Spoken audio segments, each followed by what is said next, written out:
৩.৫ বছর কোমায় থাকার পর থাইল্যান্ডের রাজকুমারী ব্রজকিতিয়াভা মারা গেছেন। শুক্রবার সকালে দেশটির রাজপ্রাসাদ এ তথ্য নিশ্চিত করেছে। মৃত্যুর সময় তার বয়স হয়েছিল ৪৭ বছর।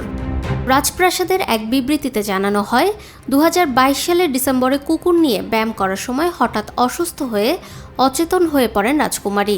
পরে চিকিৎসকরা জানান, মাইকোপ্লাজমা সংক্রমণজনিত জটিলতার কারণে তার হৃদযন্ত্রে গুরুতর অনিয়মিত স্পন্দন দেখা দেয়, যা তাকে কোমায় নিয়ে যায়।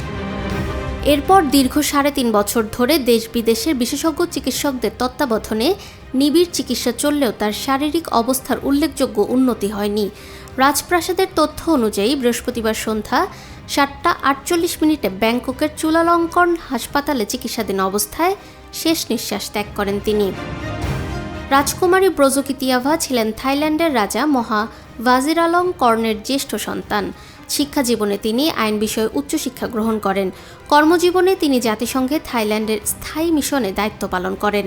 পরে দেশে ফিরে বিভিন্ন গুরুত্বপূর্ণ সরকারি প্রতিষ্ঠানে কাজ করেন। এছাড়াও ২০১২ থেকে ২০১৪ সাল পর্যন্ত অস্ট্রিয়ায় থাইল্যান্ডের রাষ্ট্রদূত হিসেবেও দায়িত্ব পালন করেন তিনি। কারাগার সংস্কার, নারীবন্দীদের অধিকার রক্ষা এবং আইনের শাসন প্রতিষ্ঠার ক্ষেত্রে তিনি বিশেষ ভূমিকা রাখেন। রাজকুমারীর মৃত্যুতে থাইল্যান্ড জুড়ে শোকের ছায়া নেমে এসেছে। একই সঙ্গে দেশটির ভবিষ্যৎ রাজসিংহাসনের উত্তরাধিকার নিয়ে শুরু হয়েছে নানা আলোচনা সমালোচনা। ফাহমিদা বিনতে আনোয়ার, নিরপেক্ষ, সত্য প্রকাশে আপোষহীন।